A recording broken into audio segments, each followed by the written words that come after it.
Hello, and welcome back to Bridgerton Fancast. We are a podcast created by two fangirls to discuss the hit Netflix show Bridgerton and its spin-off, Queen Charlotte. I'm Michelle. I live in the States. You can find me at Musings on Instagram and Twitter. I'm Rita. I live in England, and I'm at Annoying Rita on Instagram and Twitter. In this week's podcast, we'll be discussing episode 2, which was ironically titled Honeymoon Bliss. It was written by Shonda Rhimes and directed by Tom Barracombe. We'll start with a recap, but I want to again give you guys a trigger warning for discussions about sexual assault. If that is something you don't want to listen to, this maybe isn't the podcast for you. We encourage everyone to prioritize their mental health over this rather dumb podcast. Okay, Michelle, off you go. Alrighty then. This episode begins with Charlotte emerging from her gigantic bed and pulling the service bell.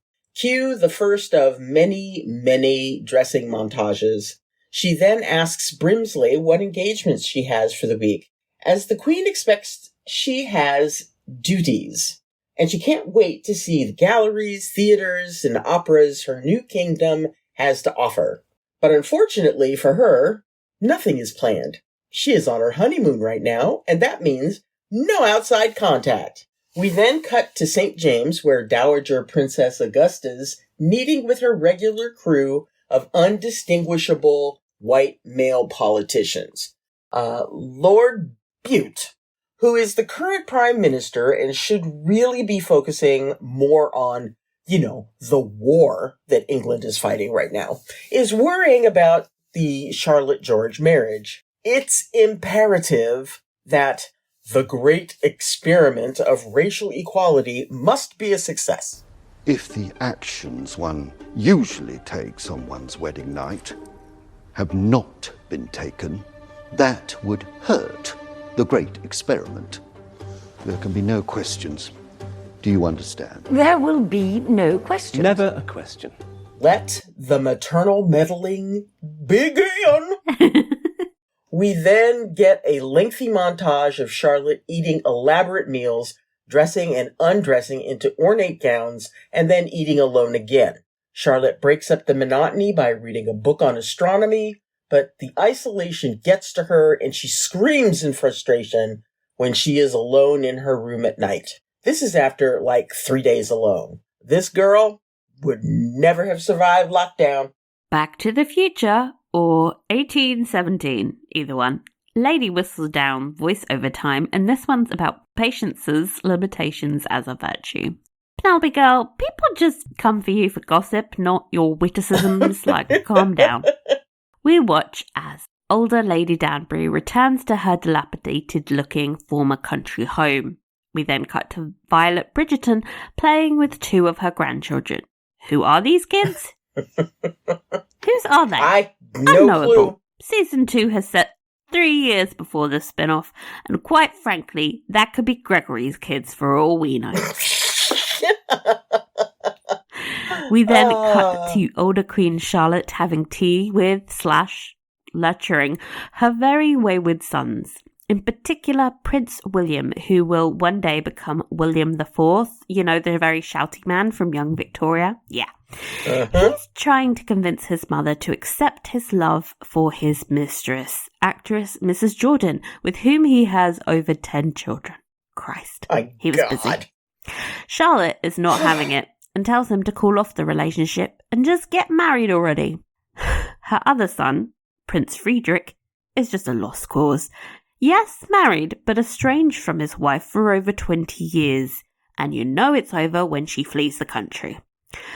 One of the other sons, there are 7 of them, so don't expect me to keep track, suggests that perhaps it is all too late. Their sisters are past childbearing age, and they're all middle-aged layabouts. Charlotte refuses to accept this and tells them that their father's bloodline must continue. One wonders, as England waits to see which of King George's children will bring us closer to a royal heir to the throne, if patience is a virtue or a burden. for our dear Queen Charlotte. Oh, you poor thing. So, back in 1761, Charlotte loses her patience and tells Brimsley to ready the carriage. She has a husband to confront. She arrives at Kew and is pointed towards the observatory by George's valet, Reynolds. She insists on going alone. Left alone, Reynolds and Brimsley take the opportunity to head to Reynolds' rooms, and before you know it, they're passionately kissing and undressing, all whilst bickering about the state of the royal marriage. Brimsley wants to know why George didn't consummate the marriage. Is there something wrong with his bits? Reynolds insists that there is nothing wrong with George's bits. They hope that whatever the matter is, George and Charlotte can resolve it by spending some time together. Well, at least 15 to 20 minutes worth of time. That tells me there's not enough foreplay in their life. Seriously. Cut to inside the observatory. Charlotte makes a dramatic, flouncy entrance and asks if this is how he has been spending his time since the wedding. Given the cot and half-eaten meal in the corner of the room, it's clear he has not left the room for days. She tells him she thought he had been to a brothel. Do you know what that word means? I know what a brothel is. Almost. I have brothers. That does not signify. I'm saying that it might be better if you were visiting a brothel. I would understand it more. But no, you prefer stars to my company.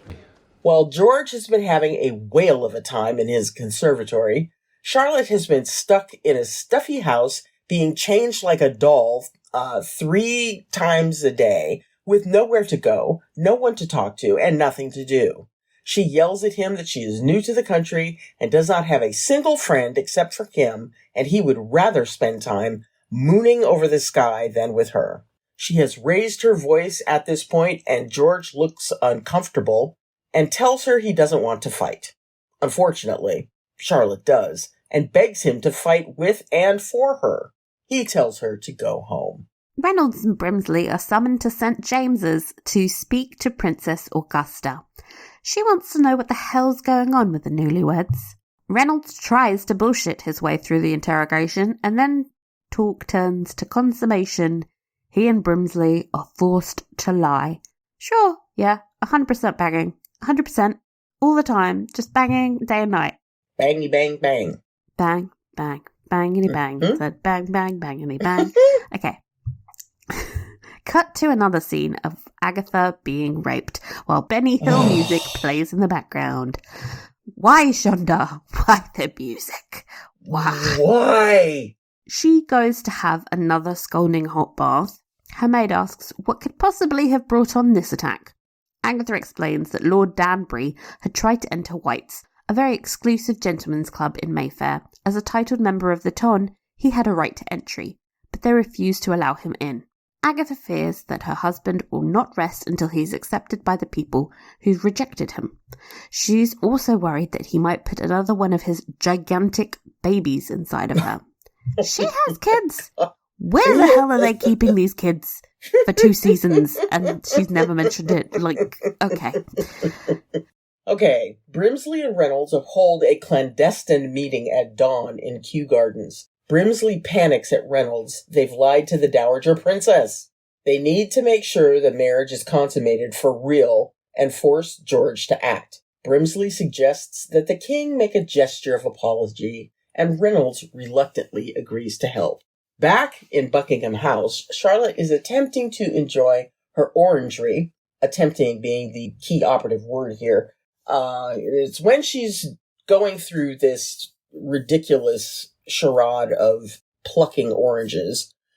She receives a note and gift from George. The note says, "I never want you to feel alone." Cute, right? Oh, that's so sweet. Charlotte then goes to see the gift and is horrified to find a puppy in the basket. She tells Brimsley that dogs are large and majestic, and the thing that he is carrying is a deformed bunny. The poor little doggy whimpers. Poor babe. After a day and night of being followed around by the dog she completely ignores like a monster, psychopathic behaviour, Charlotte snaps and declares she's going to meet her ladies-in-waiting.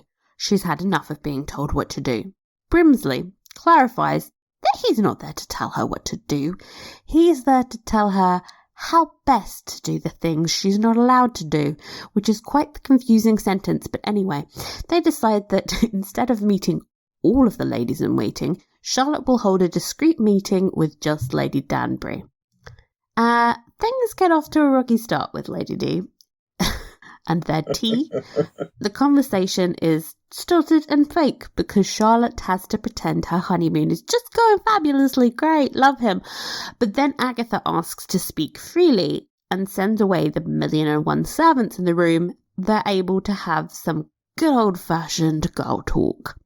Lady D tells Charlotte that her own wedding night was painful and terrifying. It's alright if Charlotte's was not perfect. Charlotte just kind of blankly blinks back at her. Agatha starts to spiral. Charlotte did not have a wedding night after all, and if they did not consummate the marriage, she is not actually married. The great experiment and every black aristocrat's title is in jeopardy. Someone has to step into the sex education breach, so she sends for drawing papers and charcoal. I love a woman who takes control. We cut to Charlotte inspecting the charcoal drawings of people fucking. There are many, and they are quite well done. Yeah. In the corner of the room, Brimsley clutches the dog to his chest with a scandalized expression. Charlotte asks if she will enjoy this act. Agatha says she never has, but perhaps if it is with someone you like, it's not so bad. Charlotte says she doesn't like George, so would prefer to avoid this altogether. But Agatha reminds her that this is Britain. It was not that long ago that queens were beheaded for not bearing children. Listen to our podcasts on Anne Boleyn if you're feeling nostalgic about that. Agatha then tells her that her deformed bunny is actually a very rare and purebred Pomeranian. You'll find out why that this is relevant in our historical nonsense corner, because you know we have one. Yeah. We cut back to Agatha being raped yet again, her head repeatedly smacking against the headboard as yet again high jinxy music plays in the background. Apparently today's assault is due to Lord Danbury being barred from joining the hunt. Ugh. So we go forward to 1817, and Lady Danbury finds herself enjoying a cup of tea with an older Queen Charlotte and Violet Bridgerton. Charlotte has decided that Violet is some kind of expert in the art of getting her children hitched, as she has had 2 kids married in a year. Season 3 sounds fun. Violet sort of stutters and suggests that it helps if they are in love. Unfortunately for everyone, all of these children are in love, but with completely inappropriate women. Commoners, Catholics, actresses, married women, etc. Clearly out of her depth, Violet is like, hey, what about Lady Danbury? She has kids too. News to all of us. Agatha shrugs and says her 4 children, 4 children! 4!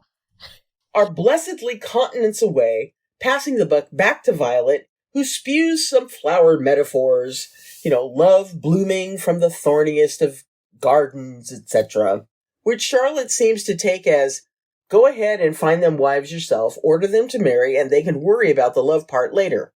Simple.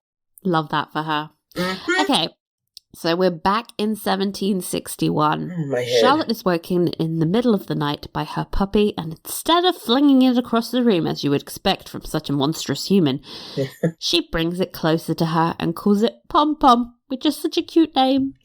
Pom-pom. Over at the Danburys, Agatha's husband is freaking out. The Dowager Princess has asked for a meeting with his wife, and he wants to know why. She has to flatter and finesse him, promising to tell him every detail upon her return. I have a feeling she does not tell him the truth. I do too. For fear of yet another bounce in the bed. She makes her way to St. James and is interrogated by Augusta, who wants to know exactly what she spoke to the Queen about. Agatha obfuscates with generalities about ladies and tea.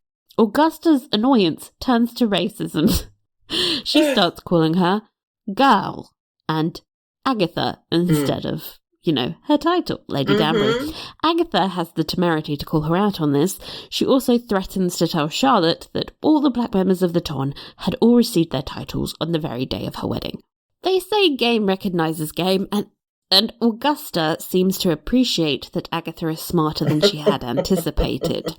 So, in exchange for telling her what she knows, Agatha wants income and land along with her title. Augusta scoffs about her choosing money, but Agatha corrects her. Her father-in-law is a king in Sierra Leone. The Danburys have more money than the rest of the Ton, but she needs more than just a title. She needs her husband to be allowed into whites. She wants equal status. Augusta might call her grasping, but it's very clear that she desperately needs Agatha's help. And what do you know? When Charlotte goes to eat dinner that evening, her husband just happens to be sitting, waiting for her. George begs for an opportunity to explain why he has been so preoccupied lately. Cut to the observatory. George is showing her his telescope. Not a double entendre, unfortunately. He shows Charlotte the planet Venus, which he says he has been studying in anticipation for the transit of Venus. She actually, kind of thinks this is pretty cool. He confesses that he likes astrology because it reminds him that he is just a bit of dust in a world of privilege. Being king is a hazard. My world has been made to revolve around me. It has made me selfish. I cannot imagine how painful and cruel it must have been to have me ruin your wedding night. 'Twas your wedding night too. I do not forgive you. Yet. George suggests they start over and try again. Charlotte agrees and they kiss. A lot. So George is packing his bags and they head back to Buckingham House together in separate carriages in order to protect secession. They each head into their rooms to undress and prepare. Then, with lots of ado, Charlotte enters George's bedchamber. Brinsley and Reynolds stand outside the room and bask in their achievement. They then quickly make plans to go have some fun of their own. As they should. Yes, they should. Inside the bedroom, Charlotte cracks a joke about her nightgown having 1,000 tiny buttons. George tells her, "I'm very good with buttons." And everyone watching swoons because, damn, they begin to kiss and undress before George abruptly remembers to ask if Charlotte knows what happens on a wedding night. Luckily for both of them, she has seen very detailed drawings. And before you know it, they are acting out on one of those drawings in detail. There is then 2 minutes of tender lovemaking, and we're not going to describe it because y'all saw it. It was great. We then cut to Lord and Lady Danbury arriving at their new home, a gift from the Crown. The palace has also given them land, spots at Eton for their boys, and apparently there are cattle somewhere. I would suggest maybe on the land. Yes. Obviously. Don't know why they're confused about that. Lord Danbury is flabbergasted and becomes quite moved, talking about how the king sees him for who he is, regardless of his background. Perhaps this is the beginning of a new era. I believe Hush, woman. I will try the key. Yep, racism may be over, but misogyny lives on. Woohoo! Charlotte wakes up the next morning alone. She's told that her husband has a visitor, so she goes to the sitting room and ends up eavesdropping on a very terse exchange between George and his mummy. Augusta demands to know if he has done the deed, and George emphatically tells her that it is, salt and pepper voice, none of your business. Mm-hmm. Augusta's like, don't be so deluded. Your marriage is the business of the palace, of the government, and the whole country, which sets off a rant from George. the You crown. told me I had to wed for the crown. I did. You told me to charm her to make it easier for the crown. I have done my best. You told me I could not let her know me because I must protect the secrets of the crown. I have not. You told me to bed her. I have done so. I understand. It has been abundantly clear since my first breath that I was born for the happiness or misery of a great nation and consequently must often act contrary to my passions. I am the picture of duty. The crown resides within me, embedded like a knife, You do not need to explain it to me, Mother. It is me! Charlotte, clearly miffed at being described as a duty for her husband to endure, goes off to breakfast alone. Just weird, girl. It was an arranged marriage. What did you think? Exactly. In 1817, Queen Charlotte stares at the empty chair across from her at breakfast with sadness. Brimsley produces a list of suitable brides for her sons. When her breakfast arrives, she calls it lovely and looks over the list in satisfaction. Beside her, a footman holds on to the leads of 6 yapping Pomeranians. Back in 1761, his mother now gone, George collapses off his feet and into a chair. He begins to have a panic attack, and although initially reluctant to call for a doctor, he allows Reynolds to do so on the conditions that Charlotte never knows of it. I don't think that's going to last the week. But, No. Me neither. The end. Gosh. Okay. First impressions of this week's episode. I thought it was much better than the first episode. I mean, the first half of the episode was actually very frustrating and a little bit dull to watch because it largely consisted of just watching Charlotte get dressed and undressed and eating and then reading and then being out. It's just like, I was like, can we do something soon? I mean, I know that we like costumes, in these dramas that we watch, and Bridgerton has pulled out some of the most exquisite garments that we've seen in English period dramas to date, but we didn't need to see the whole damn wardrobe for the season. The first scene, I was like, oh, I love a dressing montage. And do you know how many dressing montages you have to get before I start being annoyed? Like a lot. It's a lot. Too much. Yeah. It gets boring after a while. But I think right towards the end of the episode, they were finally tackling some of the things we raised last week. And bam, the episode ended, which was really frustrating as well. I think it's great if you're things are just getting good and then don't end now. If you're binge watching, that probably was great because you're like, oh, I need to watch the next episode. But if you're us, that was really fucking frustrating. Yeah. That was just like, oh God, you're just. But at least I have enthusiasm to watch the next episode, which was not the case last week. I waited a good couple days to bother to watch this episode. Yeah, I was like, oh. I didn't watch the episode until I want to say it was Sunday.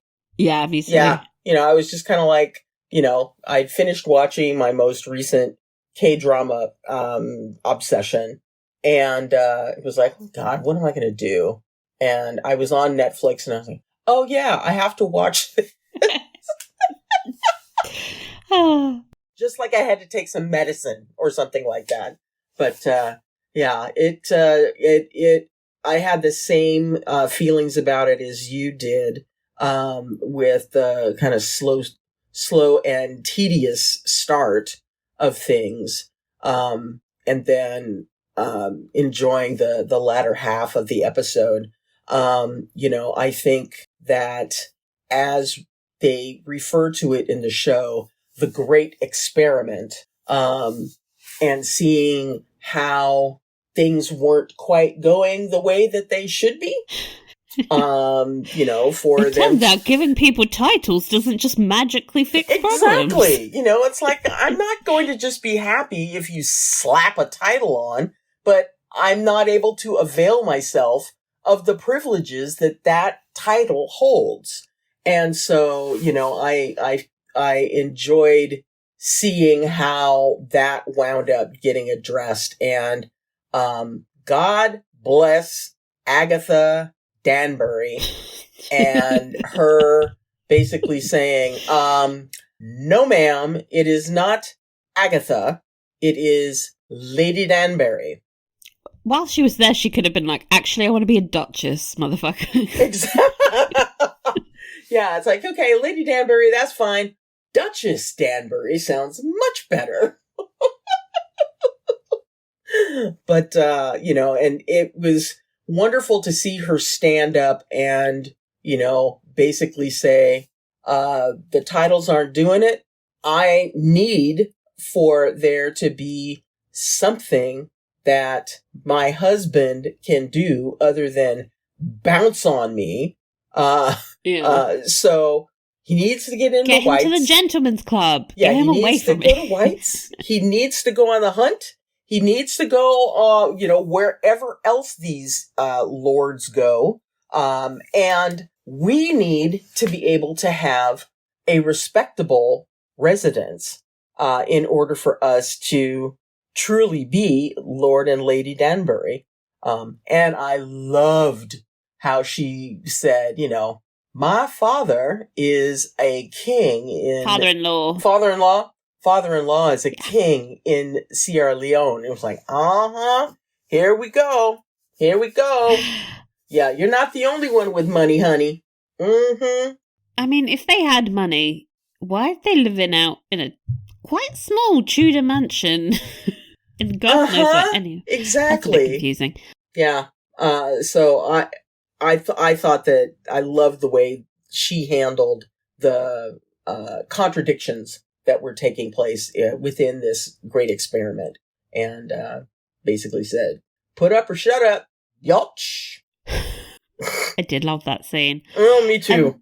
Speaking of the great experiment, I was thinking about how best to sum up my feelings I get watching the storyline play out. Mm-hmm.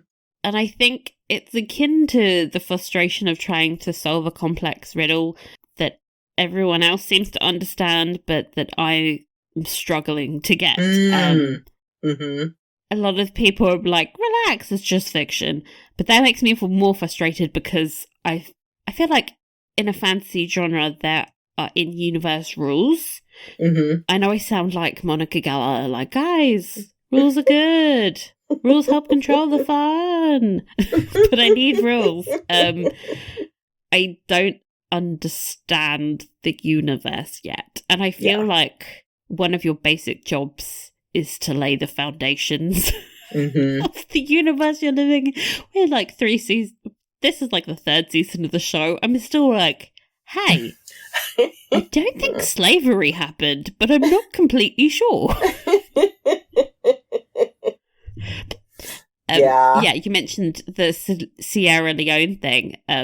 England had a huge settlement there where they did a lot of slave trading at this particular moment in history. So I'm maybe that didn't happen?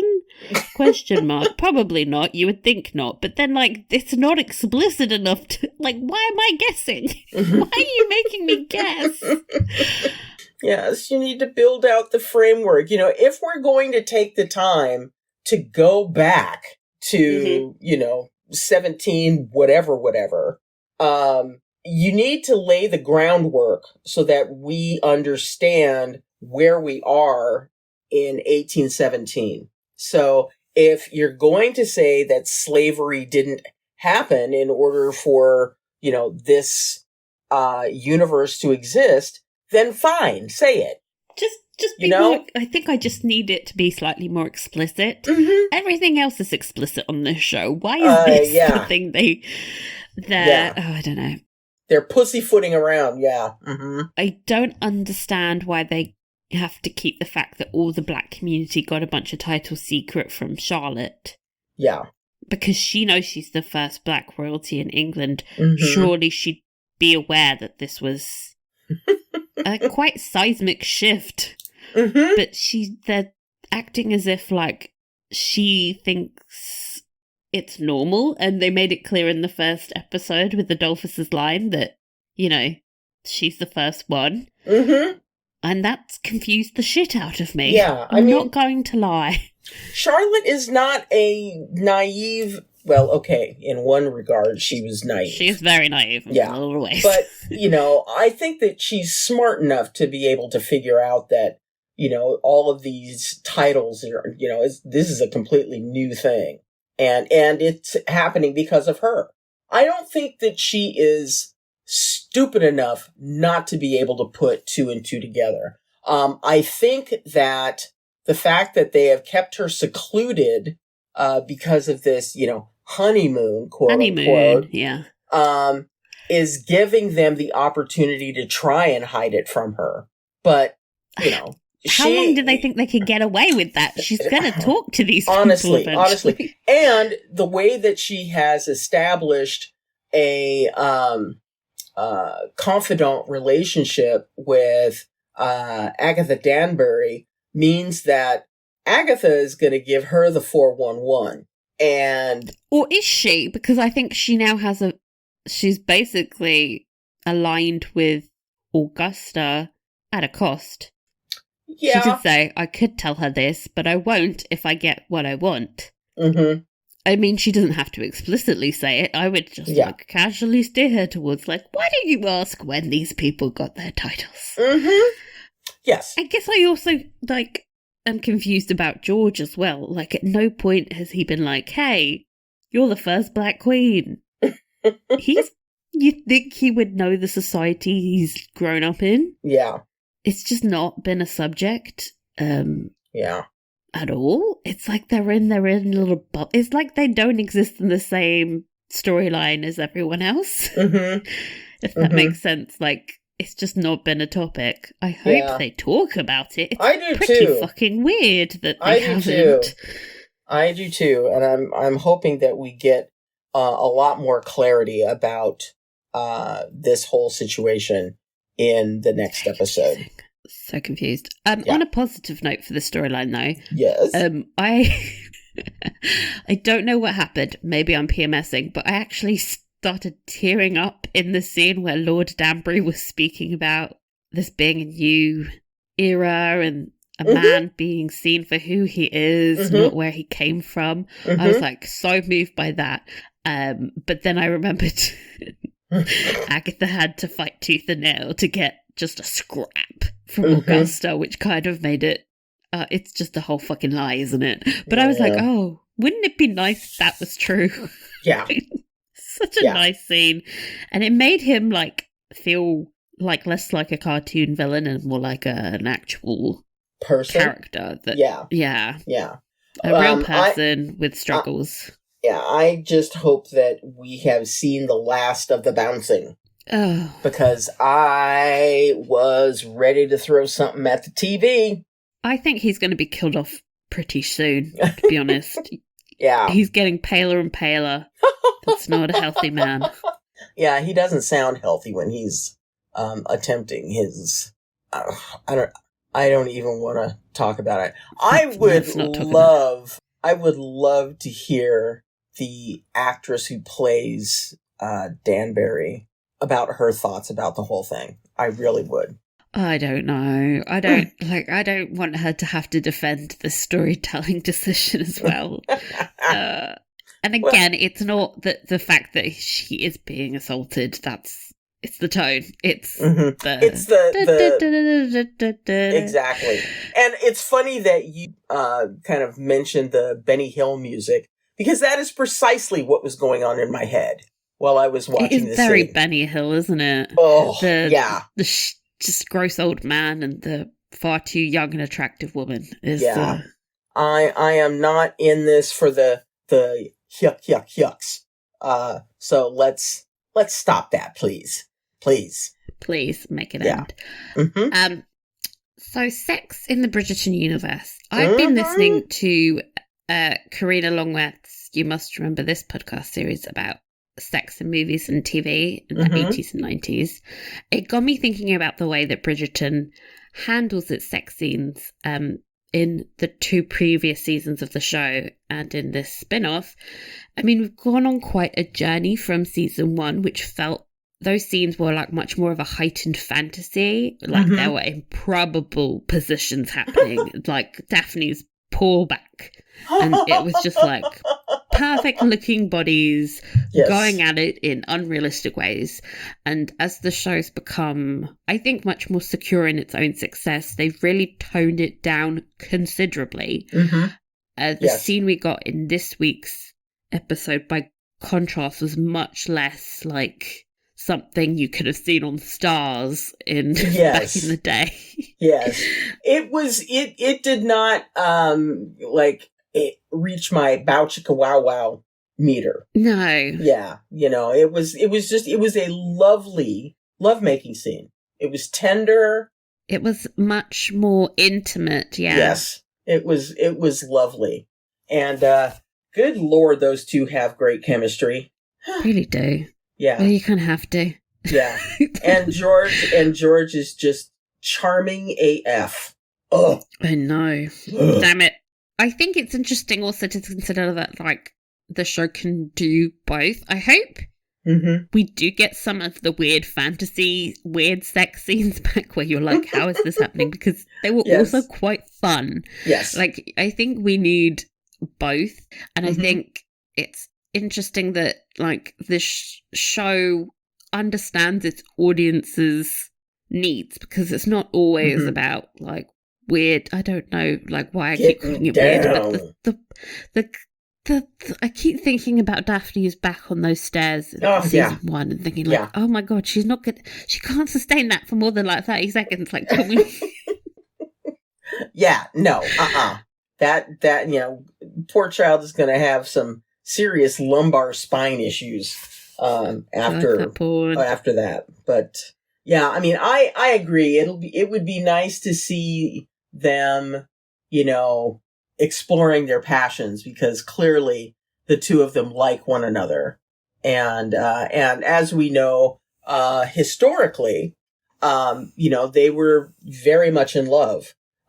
George didn't have a mistress the entire time that he was married to Charlotte. Well, 15 kids, man. They were going at it like bunnies. Exactly. Bunnies. So it's clear that they had great love and affection for one another. And it would be wonderful to be able to see that manifested at some point during the show. So I'm hopeful. I am concerned about the panic attack stuff, because that was slightly terrifying. And he did a great job of showing someone just kind of slowly collapsing to that kind of anxiety attack. So that was good performance from him. But we know it's going to get a lot worse. Speaking of real life, unnecessary historical context corner. Trying and raise my enthusiasm for this. Everybody's like, shut up, Rita. Okay. So the bedding ceremony referred to in this episode was a wedding custom of putting the newlywed couple together in the marital bed in front of numerous witnesses. Purpose of this ritual was to establish the consummation of the marriage, either by actually witnessing the couple's intercourse, gross, or symbolically by leaving before consummation, which would be my choice. Yes, it please. symbolized the community's involvement in the marriage. It would have been like so much more expedient if people had just been in the room.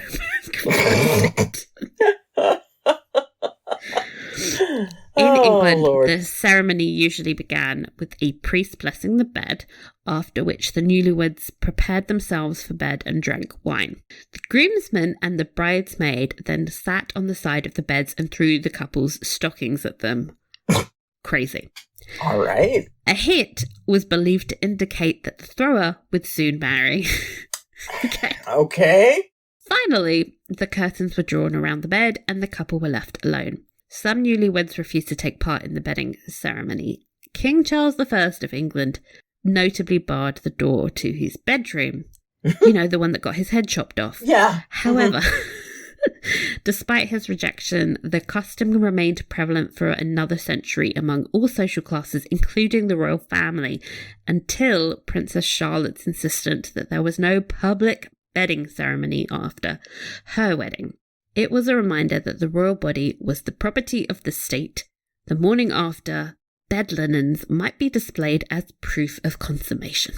Thus the saying, to air one's dirty laundry in public. Oh my God. Who knew that was where that came from? Oh my God. That is just so disgusting. Of course, we know that not all first sex experiences involve bloodshed, Oh, yeah. Some of them do. I think sometimes they faked it. Yeah. There's lots of stories about people like get a chicken using pig's blood and shit. Get a chicken. Let's go. Get some chicken blood on there. And it's just revolting. Transit of Venus time. Mm-hmm. Actually, kind of worth the fuss George made about it. The transit of Venus is among the rarest of predictable astronomical phenomena.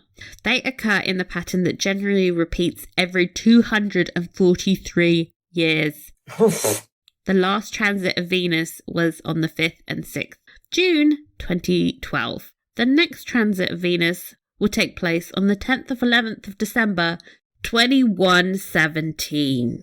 Damn. That is so fucking far away, guys. Damn. So, in 1761, there was a rare celestial alignment. Venus was to pass in front of the sun, taking about 6 hours to cross. By recording the time of the start and end of the event from wildly separated locations around the globe, some kind of trigonometry could be used to calculate the distance to Venus and the sun.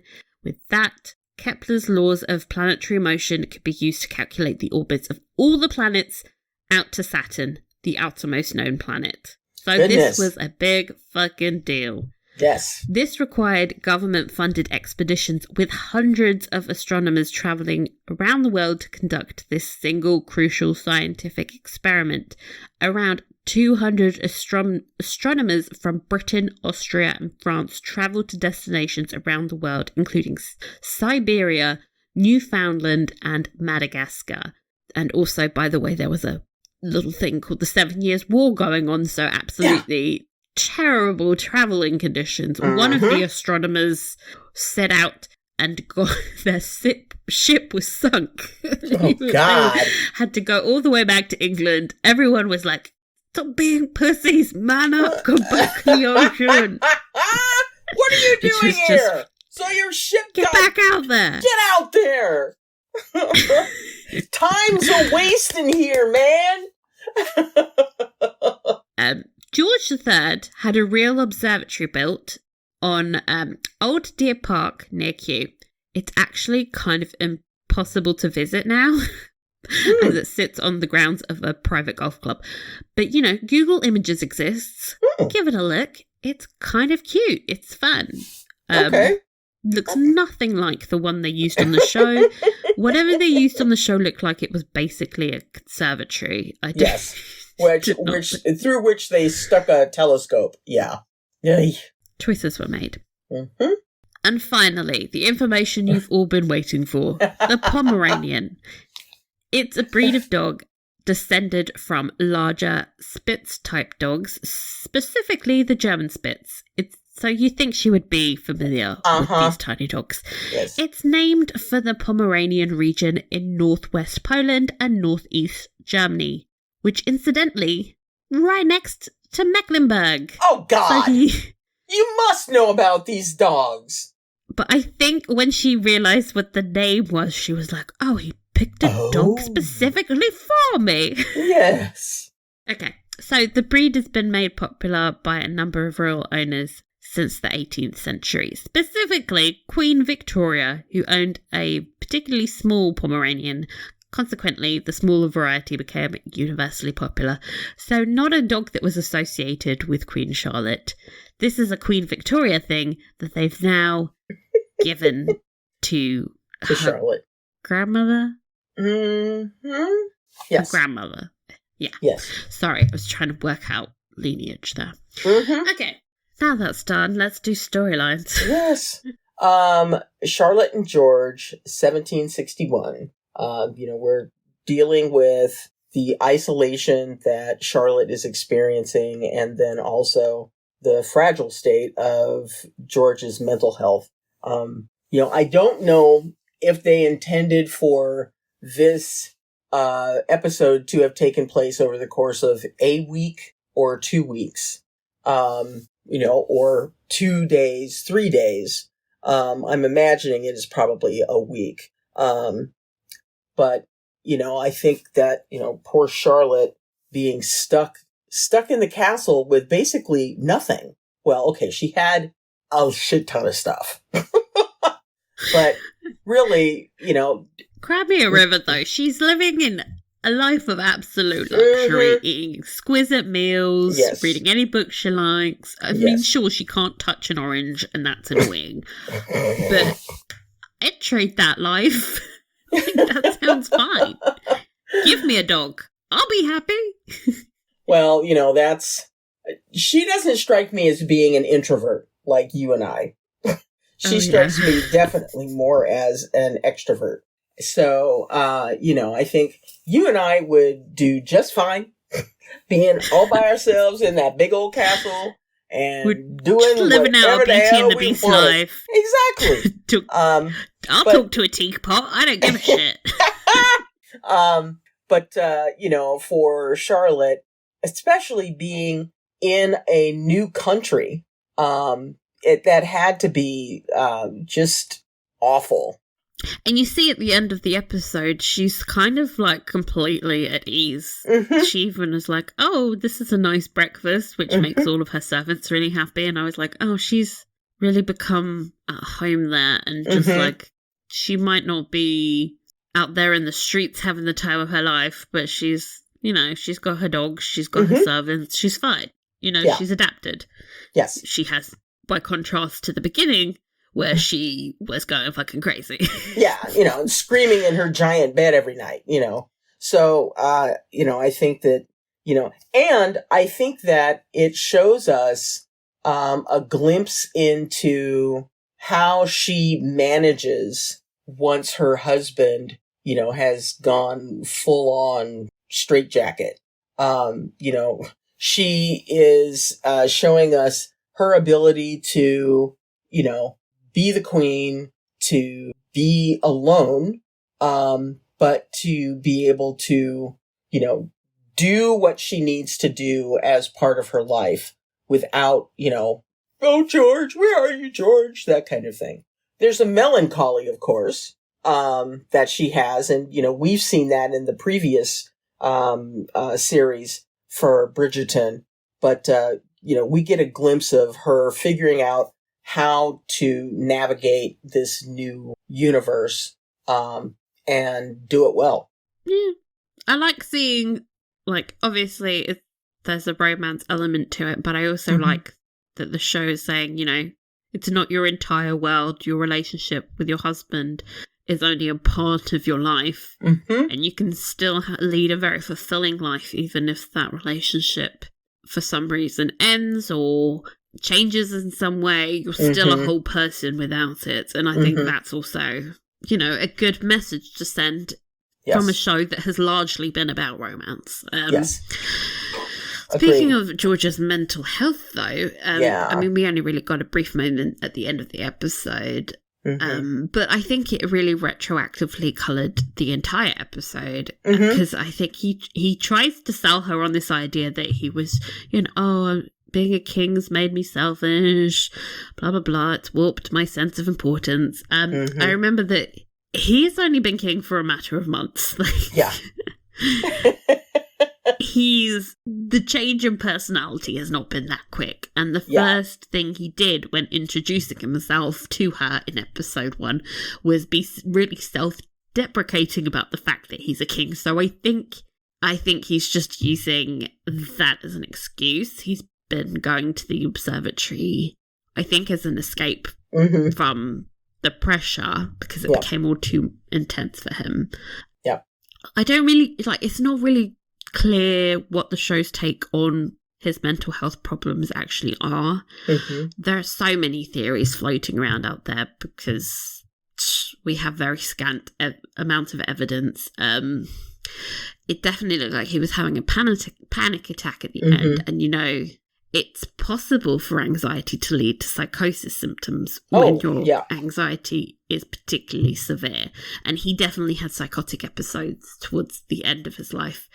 Hopefully we get more of this storyline in episode 3, because I do want to kind of compare and contrast with the reality of what happened, because A, I think it's interesting, and B, mental health problems are not very prevalent in period dramas. I mean, we got a little bit of it in Poldark, which that storyline was amazing, by the way. That's the only good thing about season 5.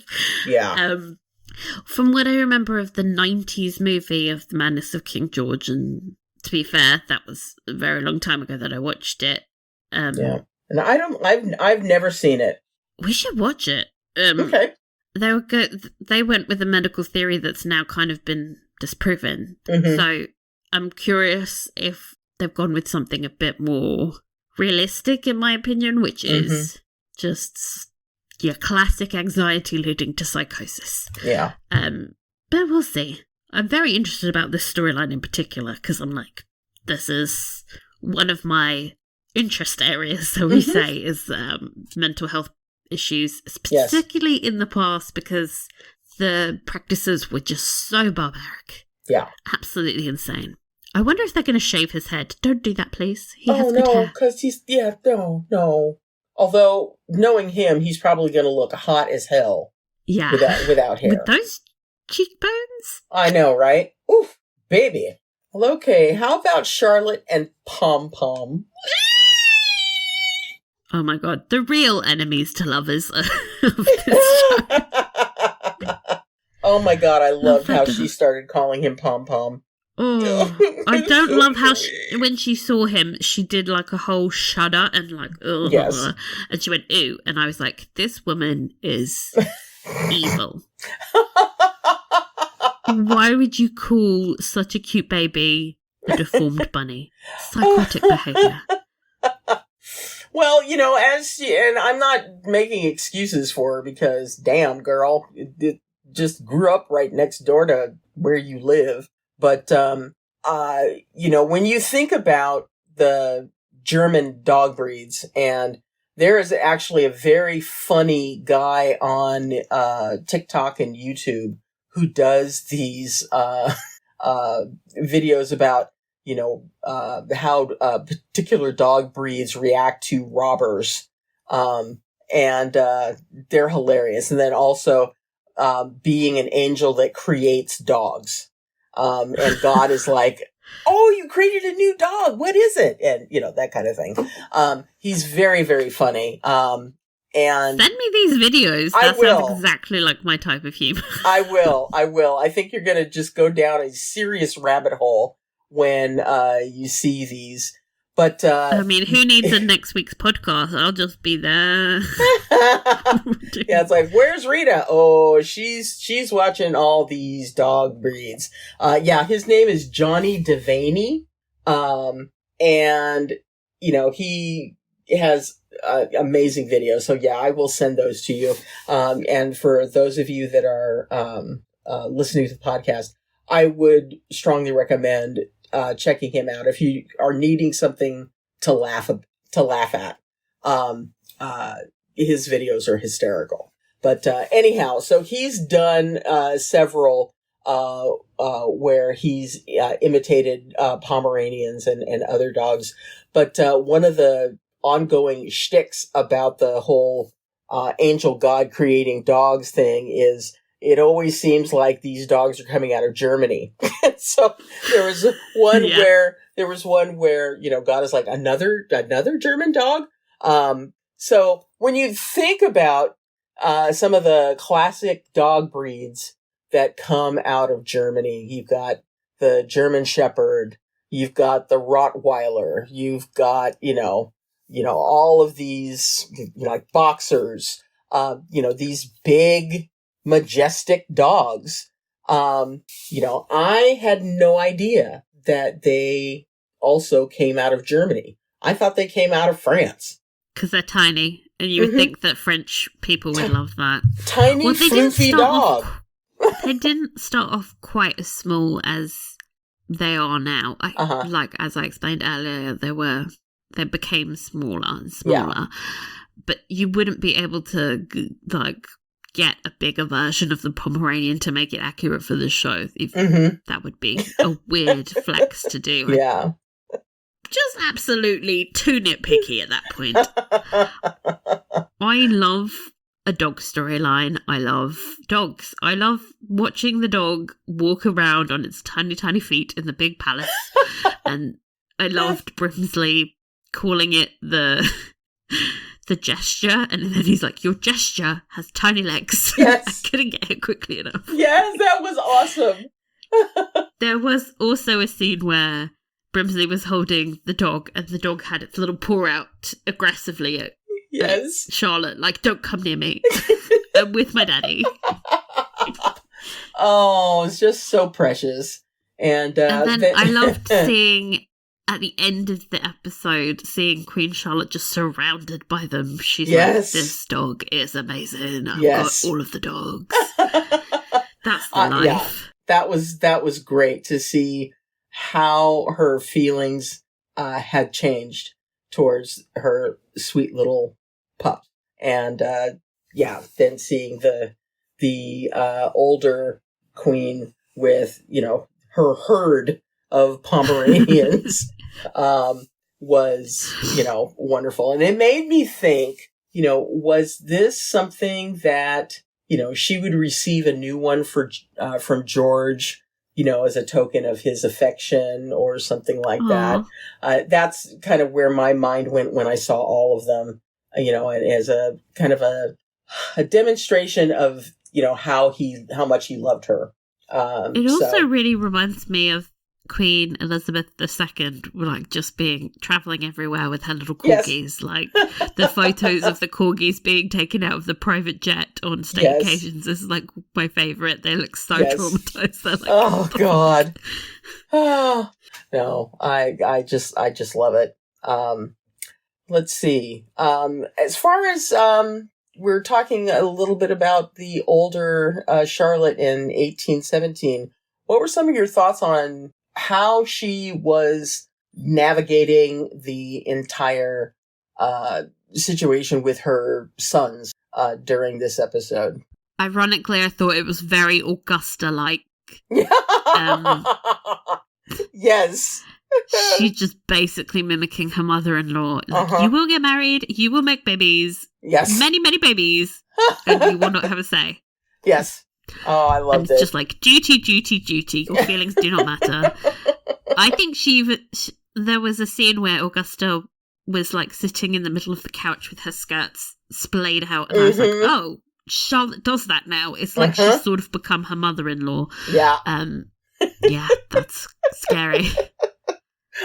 Yeah, I also loved the scene where Violet was basically doing her Disney princess triple, and Charlotte was just like, great, I'm going to do the opposite of that, but thanks for the input. I mean, you had posted something on Instagram on the In the Books Network feed of the clip Good where plug. Yeah, where she says, the flowery metaphors are making me nauseous, but I get your point, that kind of thing. And that was a great line. I love the friendship never felt that more those. seen. Yeah, I love the relationship that the three women have. It would be lovely to see the younger Violet. I think we are. I remember when they announced the show, they said that there would be younger Violet. But by the way, that doesn't make any sense because I know the timeline would make her like pushing 60, 70, and she's clearly not. Yes. Well, none of these women are, but her even less so. Yeah. I mean, she's got like a 11-year-old. That doesn't make any sense. Yeah. Yeah. Who knows how old Agatha's kids? Also, isn't she older than Agatha? Being older than Queen Charlotte. But wait, she needs to have had time to have 4 children. Okay, look, I've just started thinking about the timeline and it doesn't make any sense. So walk let's away. Just stop. Walk away. Just walk away. Okay. So, how do you like how they're managing the two storylines? I think it's weird how little time is devoted to 1817. I feel like if we're going to get invested in what's going on with her sons, we need to spend more time there and know them. Yeah. I think the only thing that's really keeping me interested is just the performances are incredible and, they're funny and, we've seen them before in other stuff. Yeah. the transitions are sometimes a bit, like, random, and there was this weird fade effect, which felt very, like, TV movie from 1983. Weird. I don't know. What do you think? I think that, and I did get a little spoiled today about, episode 6. And I won't say any more. Don't tell me. I'm not going to. But, I do think that we will eventually begin to see more of the older Charlotte, in the show. And I think that's important because, even though this is a prequel to the Bridgerton story, I think it is going to be important to see how, these early experiences that she has had are manifesting themselves in the 1817 Charlotte. And I think we're going to wind up shifting the focus from the past to more of the present if we're staying in the 1817, the 19th century aspect of the show. I hope so. That would be a very interesting way to do it as well, because I think the further we get along in the past, which is actually talking about this is confusing. I know. Because they're both in the past, but the further along we get in the past, like, the less story there is there. Yeah. Because, like, at a certain point, she's going to work out he's sick. They're still going to have kids. They're going to just do the best they can. Yeah. The end. Yeah. And then there's still much more story to tell coming up. And one thing that's always in the back of my mind is that we're coming towards the ends of both of their lives. So I'm always like, there has to be, like, a conclusion coming. Yeah. Where they look back at their whole life together. And that needs to be done in the future / past. Oh my god, this is so hard to talk about. And, in thinking about that, when did Charlotte die? She died a year before George, so 1819. So in 2 years' time. Okay. They both lived to be quite old. If we were in, like, real people time, they would both be in their 70s. Oh, wow. That is pretty impressive for back then. Like, late 70s, early 80s. Yeah. Which is why I do sort of look at this show and go, like, you're too young. You're too hot. This doesn't work. And then if you think that Lady Danbury is supposed to be even older than her, like, what the fuck? Yeah. Oh, God. Speaking of Lady Danbury, I know I've talked a little bit about, how impressed I was with her in this episode. Any other thoughts about Lady Danbury and her shenanigans? I just want to say, like, she's an impressive character. I think she may be my favourite on the show because she has so much more agency than Charlotte, who is, fault of her own, very just sitting and waiting for her husband to show up. But with Lady Danbury, you got a real sense that she could drive the storylines forward. She was bold. She stood up to Augusta, and she had all these incredible moments. I mean, when you think about it, her choice to sell out Charlotte so that she can secure her own position was mercenary. But as a Slytherin, I respect it. Also, it's gonna help. It made me approve of her, and I also think it's a great contrast to someone like Violet, who has her heads in the fucking clouds. Like, idealistic. If you asked Violet how the two communities integrated, she would be like, true love. And then if you asked Agatha, she'd be like, oh, I fucking worked my ass off to get where we are today. So, I kind of like that. Yeah. Speaking of Augusta, she had her own shenanigans this week. Look, I'm going to caveat this by saying she did more racism this week. Yes, she I did. still think that's terrible. Yes, she did. But I have some sympathy for the fact that she's the only person that's kind of keeping the government and the great experiment and everything going. Yeah. Keeping George afloat while he's off staring at Venus because of his imploding mental health. She's doing like all of the political maneuvering for him, trying to keep, the Houses of Parliament off his back, and securing succession so that when he does have his full-blown mental health crisis, they have a regent in place. Yes. And I think the giveaway for me is when she kept calling him Georgie instead of the king in that scene. She still sees him as her little boy. Her little boy, yeah. That she's trying to protect. Mm-hmm. She must know about his mental health problems. And she must know that, like, it's only a matter of time before he's just, like, eaten alive by all these vultures around them. So I think she's gone into, like, full protective battle mode. At the cost of pretty much everyone around them. Specifically Charlotte. Yeah. And Michelle Farley's perfect goddess. Love her. She is just phenomenal. She's a phenomenon. Yeah.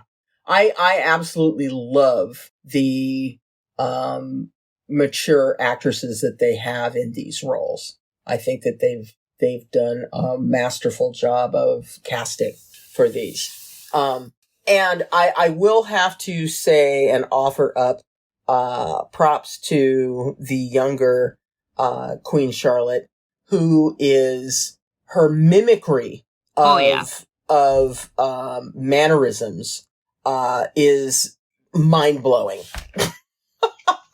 She must have watched Bridgerton more than us, just over and over again. Yep. Yeah, just so that she could make sure that she's got those mannerisms down, because girlfriend is on fire with that role. Okay, Brimsley and Reynolds. Well. Bridgerton's first queer sex scene. Mm-hmm. If we're talking about how, they've managed to kind of tame down things in the sex department, they just went full on. Well, not full on. You didn't. Well, I was like, they close. cut away. I mean, pretty damn close to commit to the Brimsley Reynolds thing. Oh, we have to come up with a couple's name for them now. Brimsnolls? Rensley. Rensley's good. Ooh, that's nice. I like that. Rensley. Yes, I like that. Although, it was kind of hard to figure out who was the top in the whole situation. Oh, definitely Brimsley. Oh my God, yeah. It was awesome. I absolutely loved it. I'm like, okay, I'm here for this. I am here for this. Yes. I want to see how they rub along together now that they're in the same household. I'm sorry for using rub along now. But, they've got vastly different priorities, and Reynolds is keeping the secret. It's like, is this going to cause tension in their relationship? I'm here for it. Oh, it's going to be good. I do kind of have Sanditon-related bitterness where I'm like, we've got more side characters that are gay that are probably not going to get the screen time they need. Yeah. And that is not this show's fault. This is Sanditon's fault. Yes. Damn you, Sanditon, getting me invested. Exactly. It's like, we love Arthur so much. So much. I love Brimsley. Brimsley's becoming sneaky fave. Especially because he's like always holding a dog, which is my God, my kryptonite. Yes. Favorite scene. What was your favorite scene? Oh gosh, I think the orangery scene I thought was hilarious. And oh gosh, the scene with Lady Danbury facing off with Princess Augusta. I think is probably my all-time favorite. The orangery scene had me in stitches, and the lovemaking scene was really just beautiful. I'd agree. I think my favorite definitely Augusta and Agatha, like their showdown. Yeah, like just watching two great female characters and performers was just fun. Yeah, and you didn't know what was going to happen, like who's going to say what the next scene. You were just like on the edge of your seat. Really great. Yes. Least fave, obviously, the rapes. I mean, yeah, I was going to say, do we even need to say it? But yes. The bouncing. I hate it. I hate it. Loathe that so much. If they just went in afterwards and put slightly different music on, I think we could handle it. Yeah. But this is not a comedy. This is not something that we should be laughing about. The references to, like, she needs like salves between her thighs and her head banging against the headboard and all that stuff. It's like really, she looked like she was disassociating as well in one of those scenes of like, and then we're like, like, no, I don't want to watch this. No, thank you. We can stop that shit. Can we wig talk? We're talking wigs, baby. Can we wig talk? Baby. Talk about wigs growing. Wig talk! There was only one wig to steal all wigs. The wig of the century. The wig in 1817. In that scene with Lady D and Violet with the row of bows running up the back. Incredible. Yes. I don't know how this poor woman holds her neck up. She's got to do some she's got to do some serious neck strengthening exercises just to navigate this role, because they're insane. The wigs are insane and beautiful, and she wears them with such distinction and elegance. You know, you would think that it weighed less than a feather, the way that she acts with that thing on. But yeah, I would agree. That was a stunner. Give them the wig Emmy. If there's a wig Emmy, there's probably hair and makeup. But just wigs. Make a wig Emmy. Wigs. I do want to say that, as part of the dress changing, the slew of dress changing that we had at the beginning of the episode, it was fascinating watching them do dress the pin curls to dress her hair. It was beautiful. She's like a pineapple. Yeah. With the pineapple method works for me, okay? With the, it reminded me of my mom doing my hair as a kid. So it was nice. I liked that she got to like wear her hair down for the wedding night as well. That was a good touch. Though obviously completely different wig. Yes. That's a wig. Yes. It was a wig that was made to look like natural hair, which was confusing. Favorite costume.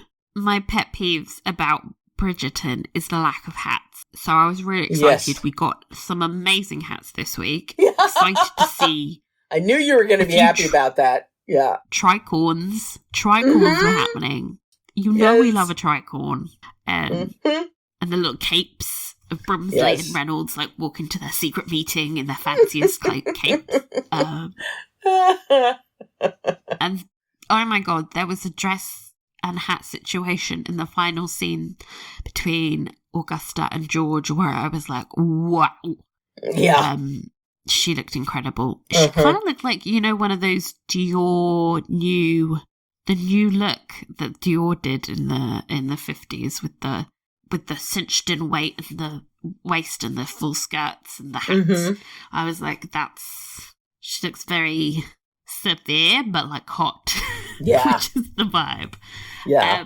I think my favourite Queen Charlotte dress was the pink one with the grey underskirt she wore for their final dinner, and then like there was this matching silk robe thing she wore to the observatory. Yes. Cape look, and it was I just liked the contrast of the pink and the grey. It was fun. Yeah. I realised, like, I've just looked it up. It's the exact same cut as the wedding dress that I liked last week. I think I just like the style. And I love that color combination, pink and grey. Yeah, it's very unusual. but it works really well. Oh, it's beautiful. And it looked lovely against her skin. Yeah. Mm-hmm. I'd love to see her in more like greens. That's a colour she would Oh, like. yeah. I think she'd rock a green. Like the type of green you get in, Atonement? Yes. The green dress Keira Knightley wears. Something like Yes. that would be Oh, a silk. oh, gorgeous. Needle drop moment. Well, I missed it again because I forgot to turn the subtitles on again. If there was like a pop cover, I missed it too. Oh, goodness. What I did notice was the theme for George and Charlotte that plays towards the end of the episode. It's like this mix of major and minor notes, and it sounds very melancholy and like bittersweet. Yeah. But it's beautiful. I love that. But I think it's fitting for their relationship. You know, it's perfect. like, I mean, it's like they love one another so very much, but, they are facing challenges outside of their control that keep them apart. And that just breaks my heart. I mean, there was a lot of music this episode. You've got like all the montages of her dressing, and then like the sex scene was just like all music. Mm-hmm. And it was really, really good.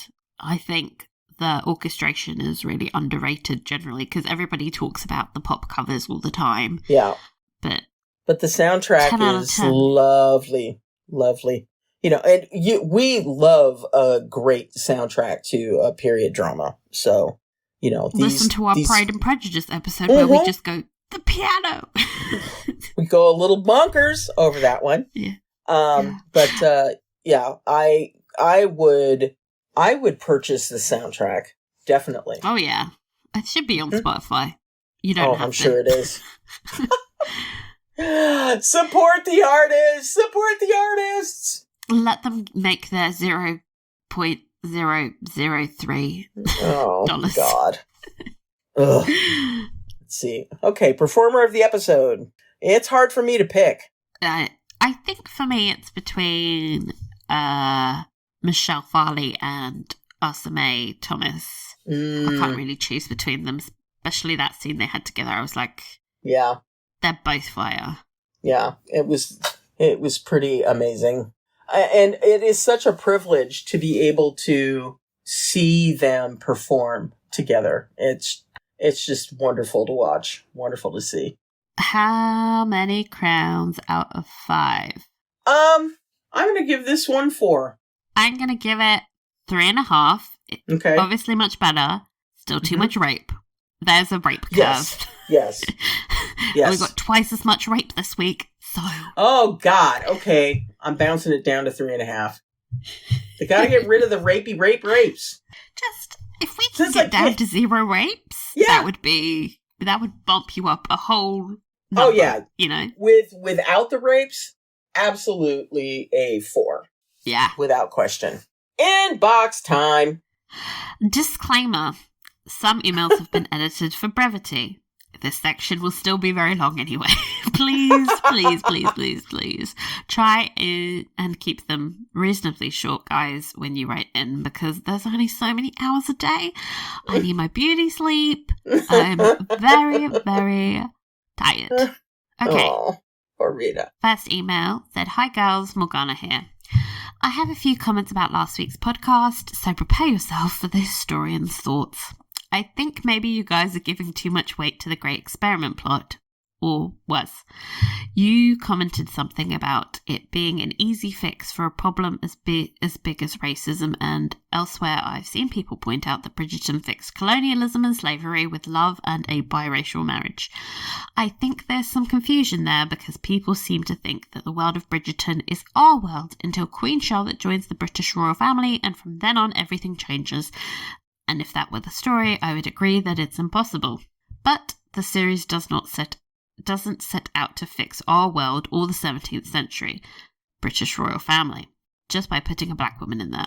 The Bridgerton world is a fantasy long before Queen Charlotte joined the royal family. For example, in real life, the traffic of black Africans to be slaves in America and Europe starts around the 1580s. The great involvement of the British crown will be from 1640, 100 years before George III came to power and goes on until 1807. This is a period when the UK was dominant in the slave trade. The trade itself lasts much, much longer than that. Mm-hmm. So in our reality, England would never have an already established black aristocracy. Why can't I say aristocracy? Okay, established black aristocracy as it happens in the show. That's why Queen Charlotte's wedding is not an easy concert for racism, and we know it, because this is already another reality from the beginning. In the series, I don't remember them mentioning slavery, they just mentioned social stratification.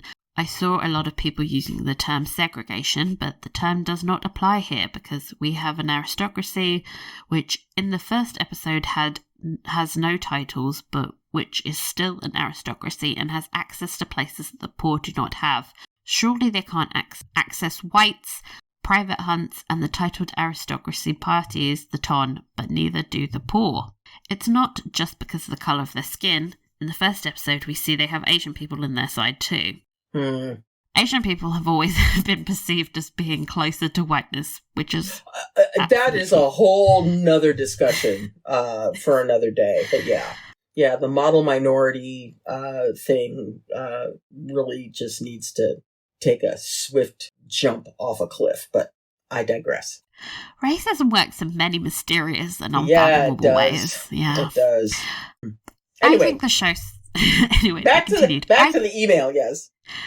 I think the show shows that the problem is that there are a biracial aristocracy that come from other countries, other cultures, and this was a very common distinction in the Roman Empire, for example, where they had the local aristocracy and the Roman aristocracy.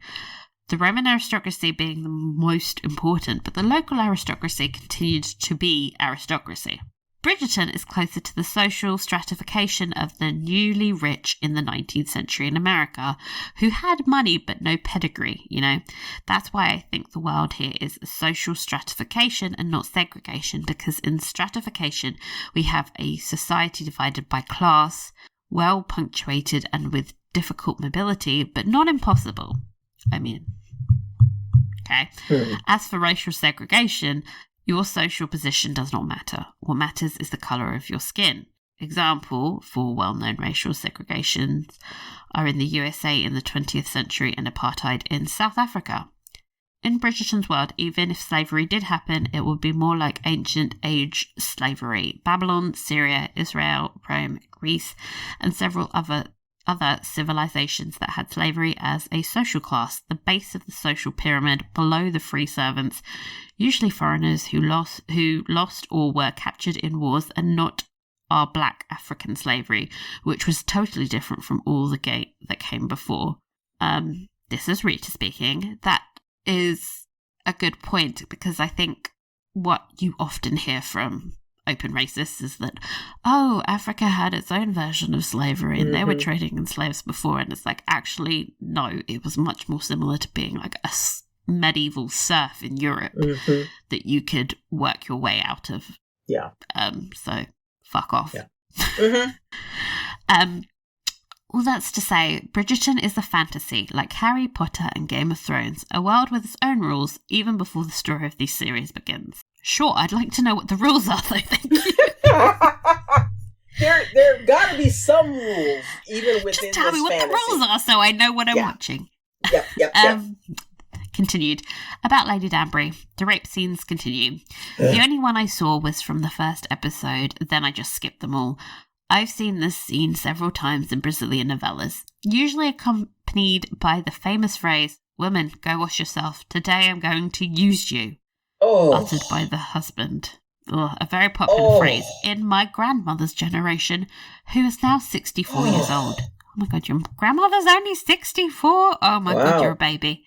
Understand that they are wanting to show the weight of continuing abuse that lasts for years while making it as light as possible for the viewers. And I cannot. I was so distressed that I couldn't even see the scene of the main couple's first time because I was thinking about the women who still go through this in their marriages nowadays. While I was watching the sex scene, I was sort of also thinking about the rapes I had just witnessed. Like, I couldn't distinguish them in my mind. Anyway. Last week, you commented that Princess Augusta rubs Charlotte's Menelin. I think she rubs the mole on her cheek to see that it's not makeup. You also commented that the darkness of London in the present scene, and I don't think it's to punctuate death. I think it's just to point out that it's winter. Do you know the London winter? Yes, very familiar.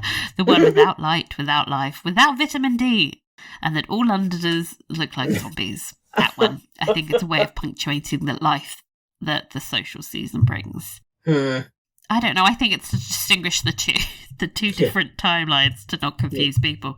They did a similar thing in Little Women, where all the different timelines had different lighting, and it was really fucking weird.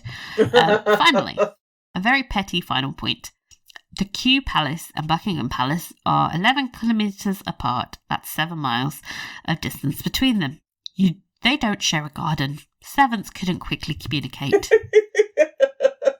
What? You mean they couldn't have their little secret rendezvous in the middle of London? Can you imagine how long it took him to walk there with the tiny, tiny legs? Oh my gosh! That poor dog. Woo. In addition to that, they filmed St. James's Palace at Hampton Court, so every time I see Hampton Court, I think, what are they doing there? It was George's grandfather's house. The grandfather he and Augusta hated. They didn't use the palace. I know, I get really confused because I see Hampton Court and I think that's Hampton Court, and then I have to remember, no, it's St. James. Why? Then I remember it's supposed to be St. James's Palace, and I calm down, but they could have at least gone and shot the front of St. James's and taken the surrounding buildings out in post-editing. Just for me, is it too much to ask? No. XOXO. No funny Morgana today. Bye, gals. Have a lovely day.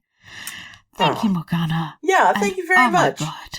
That whole St. James Hampton Court clusterfuck. Oh, my God. I'm constantly having to go, no. St. James. James. Yeah, and I know Hampton Court from watching a bunch of documentaries about palaces and stuff like that. And so, I recognized it when, they were saying that it was St. James. And no, it's not. It is not. They kind of look similar-ish, but I think Hampton Court is so much more iconic than... Oh, absolutely. St. James's, so it's like really weird choice. It's like he chose the more famous one. Yeah. Is St. James Court still used? Oh, yeah. They recently used it to announce the proclamation of King Charles. But it's much more private. It's very, you can't get in. And tiny. It looks tiny. It looks like a little hobbit house. Oh, gosh. Okay. Hi, Rita and Michele. Glad Michele is better. Yeah, you and me both. Thank you for making the wait worth it. Like you both, I was worried that some of the things I disliked would continue in episode 2. One of my pet dislikes is constantly moving from one period of time to another, which seems like it might be a thing the whole way through. Sad emoji face. I must say I'm sitting on the fence with this series, as there are parts I like, such as the progression of the relationship between Charlotte and Brimsley, but I'm still finding it difficult seeing Charlotte and George as a love match yet. I'm hoping that will change. Praying hands emoji. Also, I am hoping there are no more Danbury sex scenes. You join our company. The costumes and scenery are beautiful, along with your podcasts, which are carrying me through this prequel. Thank you for all the time you put into making the podcasts. Heart emoji in an envelope. Yours sincerely, Sarah from Victoria, Australia. Thank you, Sarah. Sarah. I love that emoji use. That was... Yeah. I didn't even know you could get a heart in an envelope. Anyway. I know. Hello, ladies. I enjoyed this episode, but it continues the awful sex scenes with Lady Danbury. It just makes me cringe. The show can do without it. Lord Danbury can find other ways to take out his frustrations for not being accepted in society. I don't understand why the show has to do it. I did enjoy seeing Violet Bridgerton with her grandkids. Cuteness overload. Also, Brimsley holding the gesture dog was very cute.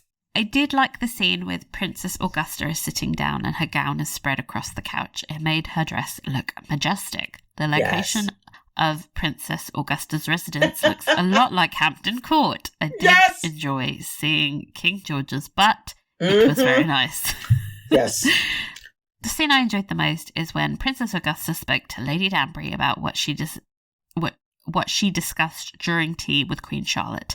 Lady Danbury was not going to spill the tea about her conversation with Charlotte, and she fought to have Lord Danbury respected in society. Lady Danbury is a standout in this series.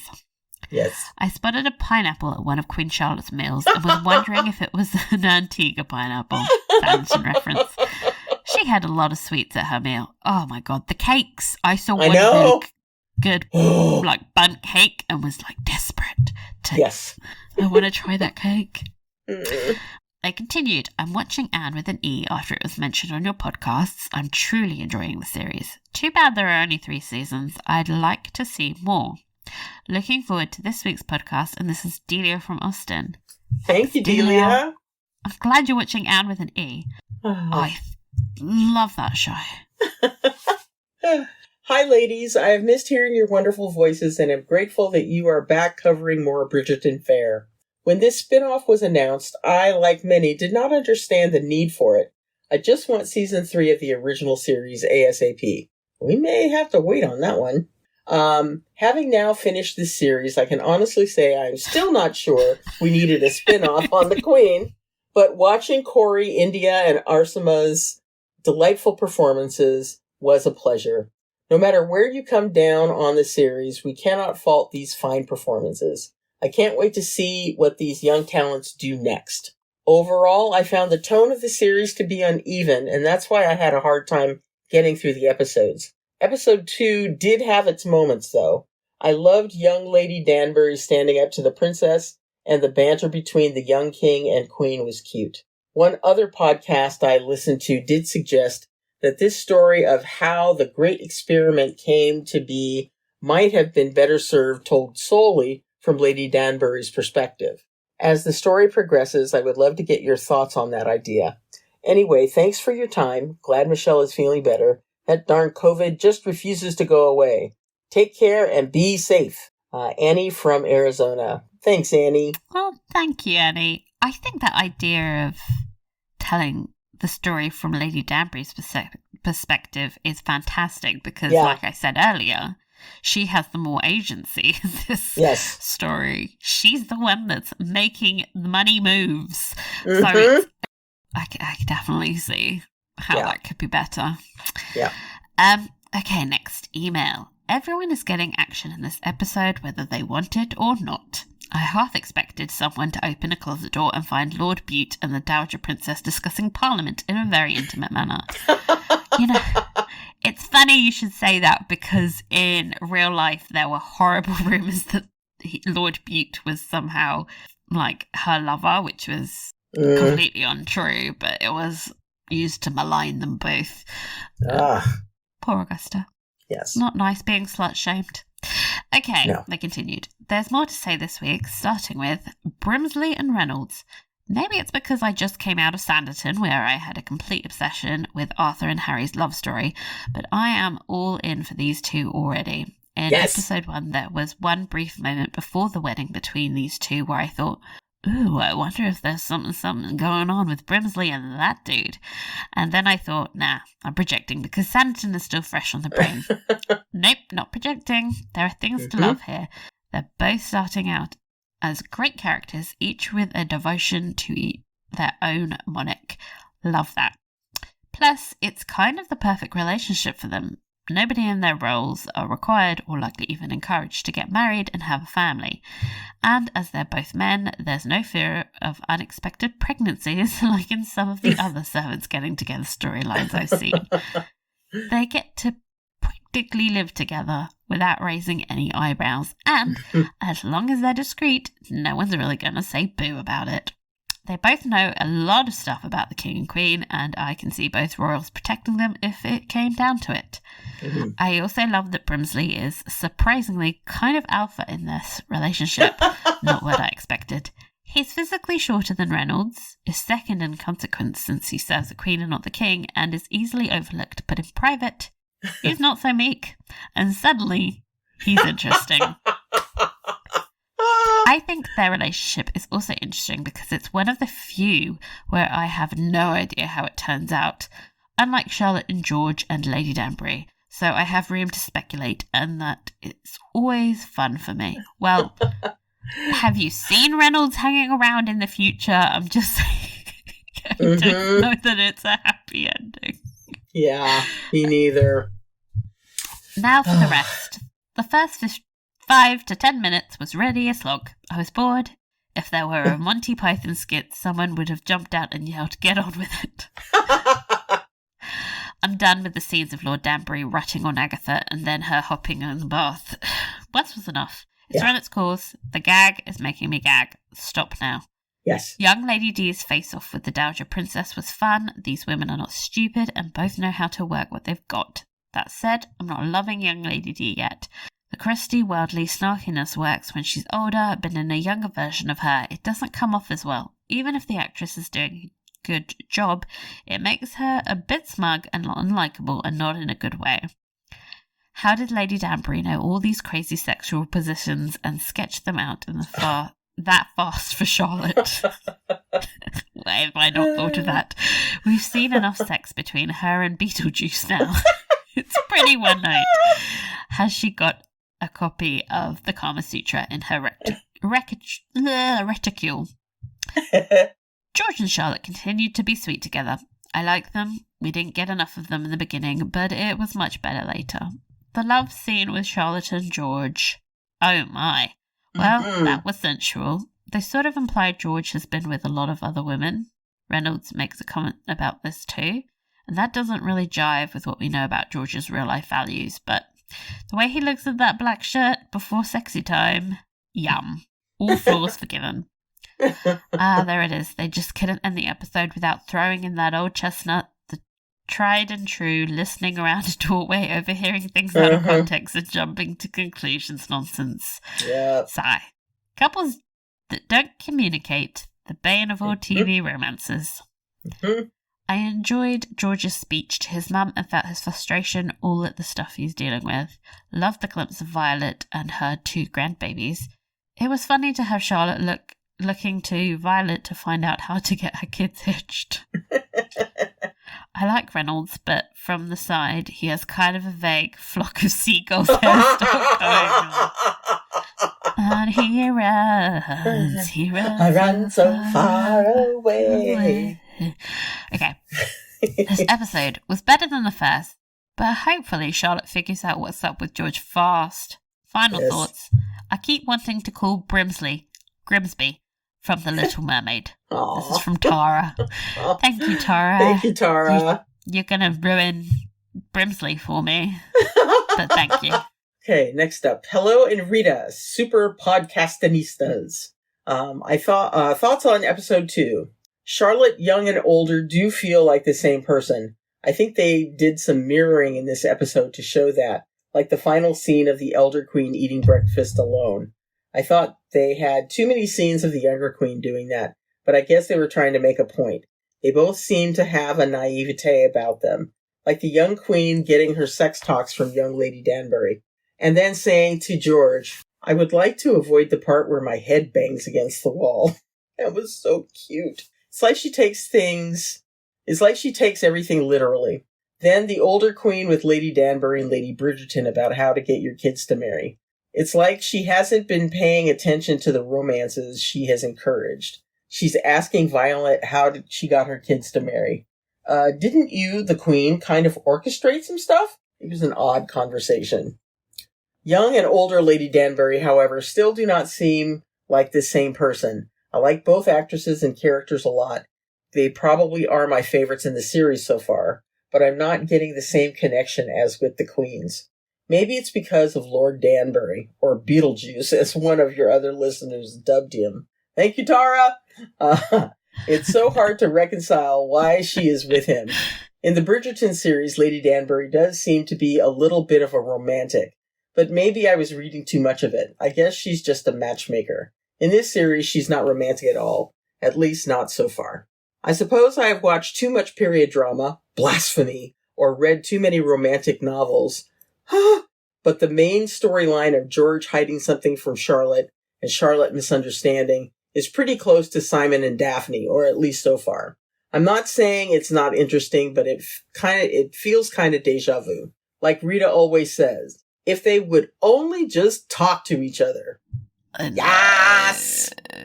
Let's see. Favorite scenes, Lady Danbury and the Dowager Princess Augusta. I had to look up why she wasn't the Queen Mother. I'm sure Rita will have explained this. Smiley emoji. Oh, God. Loved getting this backstory of Lady Danbury and love that she's kind of key to this great experiment moving in a positive direction. Charlotte and George's bow chicka wow wow. And you spelled it perfectly. Brimsley and his guy, can't remember his name yet, attacking each other and having an argument at the same time. Yes! Favorite costumes. The Queen has so many amazing dresses that it's hard to pick, but I especially noted the one she wore when she was looking for George the morning after. It was more sweet than most of her costumes, and it made her seem happier, which she was for about 5 minutes. The Dowager Princess on that same morning, kind of a suit-like dress, gave me some Claire Fraser Outlander vibes. Yeah, she wore a similar one. Yeah. Yes. Fun Easter egg, learning that the Smythe Smiths are persons of color. I hope we get to see them at some point. Yes. That would be great. I'm going to be so disappointed if we don't see them. Looking forward to your recap and opinions. Your loyal listener, Carol from Connecticut. Thank you, Carol. Hi, thanks, Carol. Okay. Hi, Rita and Michele. How was Charlotte able to handle a crowd watching her eat every meal without screaming on day one? I mean, you would think as a princess she would be used to it, but you know. Mm-hmm. Yeah. I have watched this episode twice. I still don't get why Agatha emphasized Charlotte's dog being a rare and purebred Pomeranian right after she said how important it is that Charlotte is the first of her kind. I know. When I'm watching that, I was like, what the fuck has this got to do with anything? But the fact that I Googled it and then was like, oh, okay, maybe, and it's still not very clear. Anyway, does Agatha assume George thinks the Great Experiment is important? What is George's opinion on the Great Experiment would be? Yeah, that would be good to know. It's his fucking kingdom. You would think he would have an opinion. Anyway. Mm-hmm. Thank you for your analysis, from Elizabeth. Thanks, Elizabeth. Okay. Hi, Michele and Rita. Oh my, how hot are Brimsley and Reynolds? I'd say get a room, but they did. Ha! Laughing face emoji. I love the diplomacy negotiation in the bedroom. Brimsley. Are his bits deformed? Reynolds. From what I can see, they are large and perfectly formed. So, who are we talking about here? Winky face emoji, hard eyes emojis. Well, this is looking up, and I don't mean through the telescope. Poor Charlotte, the tedium of being the queen, not being allowed to do anything for herself, eating, changing dresses 3 times a day, and all the hair shenanigans. No wonder she's losing it. Brimsley, bless him, really does care for her, and you sense he really wants her to be happy, and so he sets to work to remedy the situation. He sets in motion the little pushes from behind the scenes. First, enter the deformed bunny. It would seem there is a zinger in every episode. Rita, did you spit out your tea when you heard that one? Yes. Laughing face emoji. And the second great thing is he encourages the acquaintance of Lady Danbury. There's no going back now.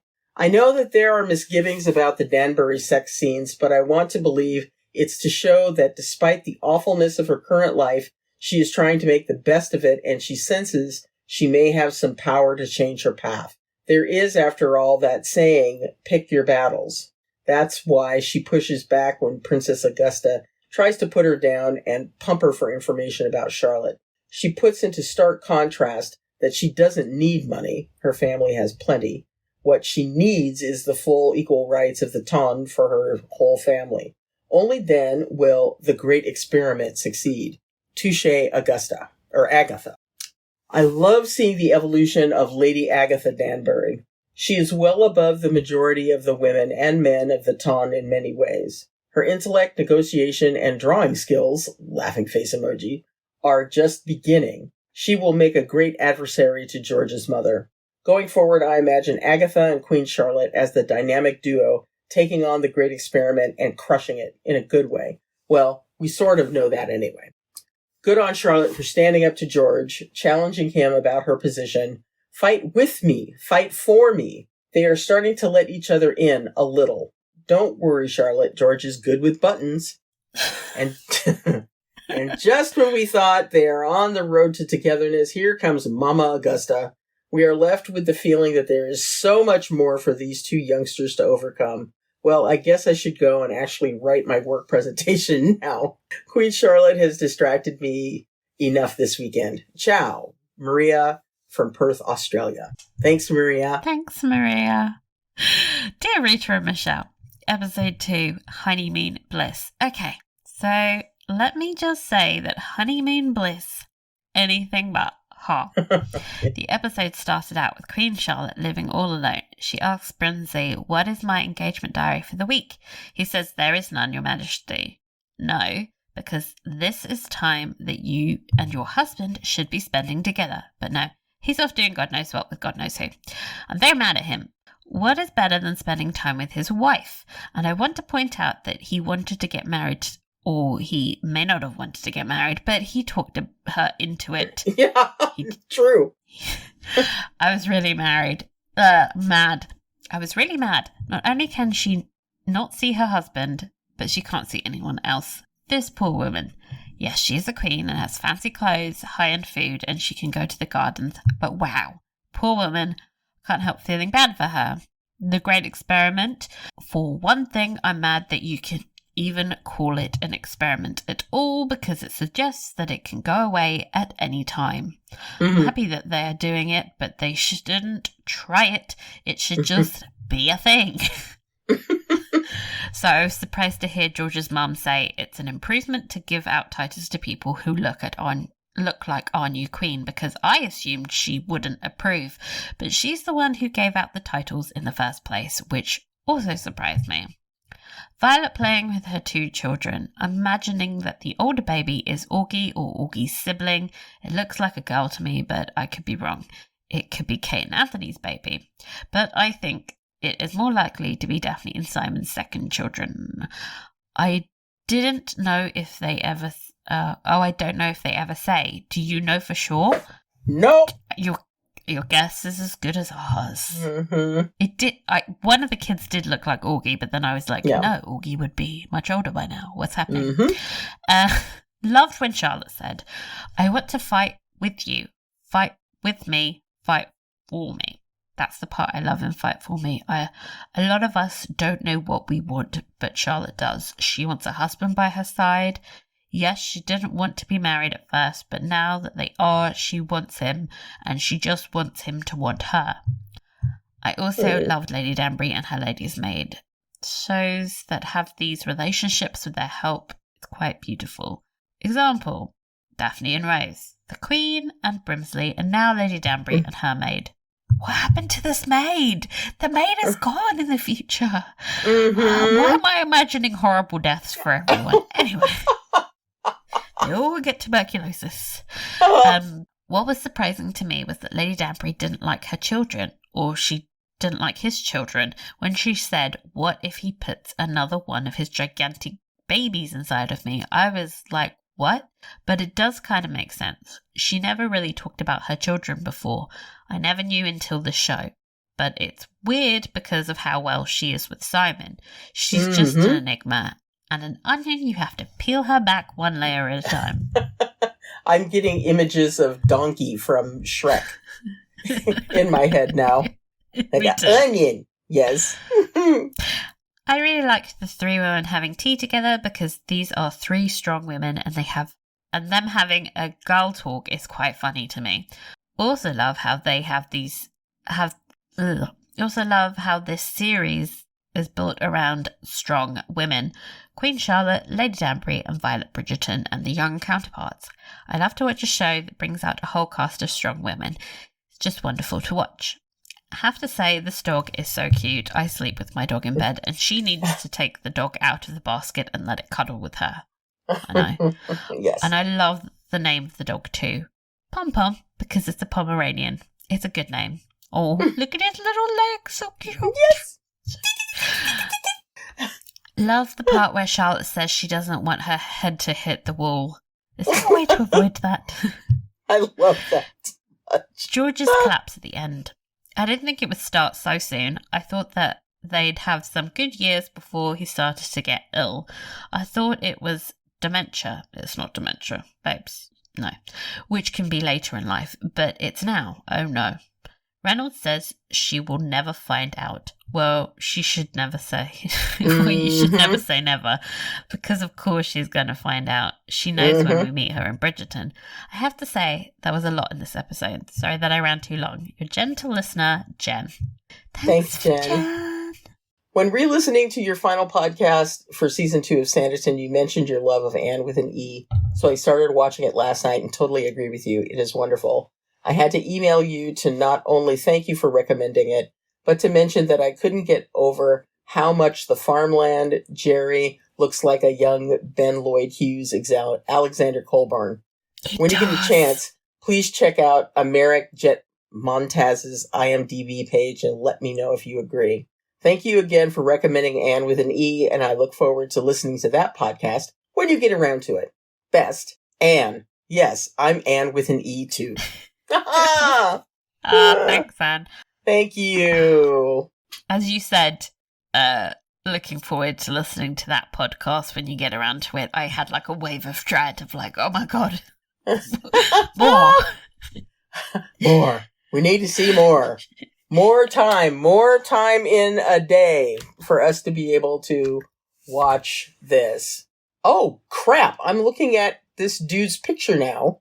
He does look like a young Ben Lloyd Hughes. Oh. But imagine him with like a French accent. It's like French. Well, it's a French accent? Ooh. Yeah, because he's French Canadian. Yum. Please don't yum him. He's a child. What? He was born when? 2004. Oh, okay. So he is 18 years old. Oh, crap. All right. I retract my yum. I'm used to seeing him as like 12 years old as well, which is like just okay. I'm like, oh my God, no, he's 12. Oh, Lord. Okay, I do retract my yum. Sorry about that. Okay. Just do episode description. Yeah, you know, the little measly episode descriptions that we get from Netflix. So let us read our 3 sentences and enjoy what we can. Charlotte and George grudgingly perform their marital duties. Lady Danbury wants to host a ball. Of course she does.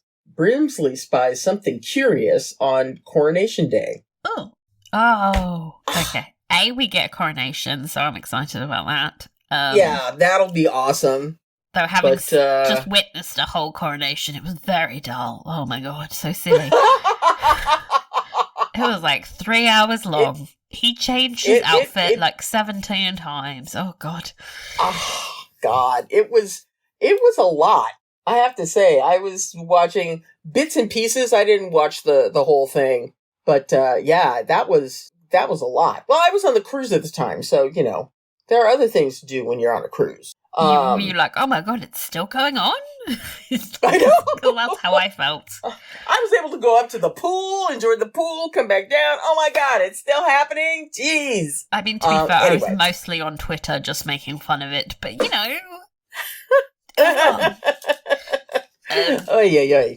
So that'll be awesome because I'm sure the costumes are going to be spectacular. I am concerned about the Charlotte and George grudgingly performing their marital duties because it shouldn't be grudgingly. Damn it! I don't know how grudging it is. I'm not very convinced that it's grudging considering how into each other they are. It's like... Yeah. I think they probably have this perception of it as like, it's a duty, but actually it's quite fun. Yeah. Okay, I guess I have to do this now. Whee! Oh, and I'm looking forward to Lady Danbury's first ball. I love that this is like a thing that they, you know, she kicks off the season. Yes. That's fun. I love it. Okay, so that's enough nonsense from us today. I'm sure you're like, get off. You're still talking? You're making fun of the coronation, but then still doing the same. We'll see you all next week. We'll be discussing episode 3. Until then, follow us on social media. We are In the Books Network on Instagram and Twitter. Our arts box is open, and so are our hearts. So please email us at inthebooksnetwork@gmail.com and we'll read you out on the show. Remember, please subscribe, rate, and review us because it really helps us reach larger audiences. Thank you all for listening, and we'll see you soon. Goodbye. Bye.